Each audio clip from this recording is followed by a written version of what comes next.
Добро пожаловать на наш канал. Вам когда-нибудь казалось, что некоторые люди просто проходят по вам, не замечая ваших границ, кидают обидные комментарии и ведут себя так, будто ваше время ничего не стоит? И каким-то образом вы должны просто улыбаться и смиряться с этим? Больше не нужно. В этом видео мы поговорим о том, как требовать уважения, не теряя самообладания и не жертвуя собой. Я поделюсь простыми, понятными способами, как стоять на своем и защищать свой внутренний покой, без драмы и чувства вины. Первое. Тихая сила. Столкновение с неуважением с уверенностью. Один из самых мощных способов справиться с неуважением, не сказав ни слова, это молчаливый взгляд. Когда кто-то откровенно грубит или пытается спровоцировать вас, ничто не выбьет их из колеи сильнее, чем спокойный, невозмутимый взгляд. Люди, которые ведут себя неуважительно, часто пытаются вызвать у вас реакцию. Они хотят, чтобы вы растерялись или ответили агрессией, втянув вас в их игру. Но когда вы молча смотрите им в глаза, вы показываете, что их поведение вас не затрагивает. Это тонкий, но мощный ход, который меняет динамику без слов. Суть этой техники заключается в ответственности. Поддерживая спокойный, нейтральный взгляд, вы заставляете человека взглянуть на свои собственные поступки. Со временем эта привычка укрепляет вашу уверенность и помогает оставаться на плаву. Второе. Принять молчание как ответ. Скрытая сила в отсутствии реакции. Иногда самый сильный ответ – это отсутствие ответа. Молчание не является слабостью. Это осознанный выбор, тихая декларация самоуважения, которая может быть более мощной, чем любые слова.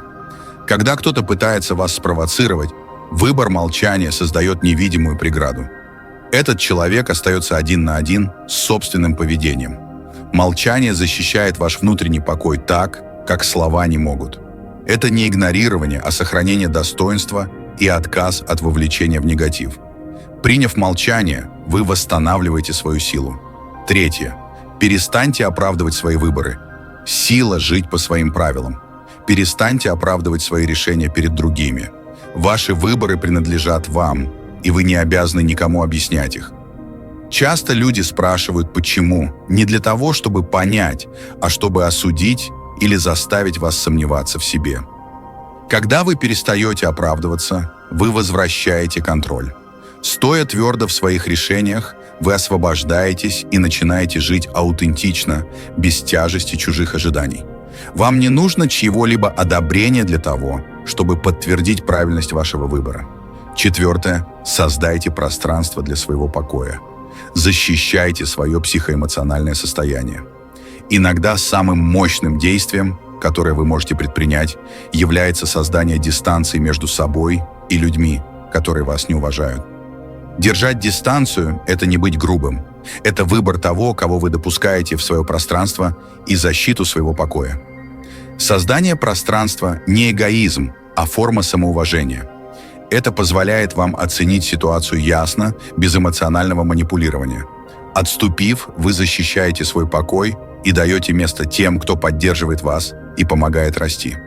Пятое. Стойте на своем. Сила самоуважения.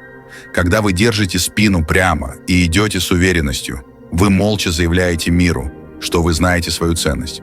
Люди, которые не уважают других, делают это, чтобы почувствовать себя лучше. Но когда вы твердо стоите на своем и не позволяете их негативу повлиять на вас, их власть над вами исчезает. Уверенность – это тихая самооценка, знание того, что вам не нужно чье-либо одобрение. Чем больше вы практикуете это, тем сильнее становится ваша уверенность, и вы замечаете, что критика меньше вас затрагивает. Сила защищать свой внутренний покой, уважать себя и строить здоровые отношения в ваших руках. Практикуя эти 5 принципов, устанавливая границы, оставаясь спокойным в молчании, создавая дистанцию, когда это необходимо, держа голову высоко с уверенностью и никогда не извиняясь за то, кто вы есть, вы начнете изменять отношение людей к себе, меняя то, как вы относитесь к себе. Оставайтесь верными себе и никогда не соглашайтесь на меньшее, чем вы заслуживаете.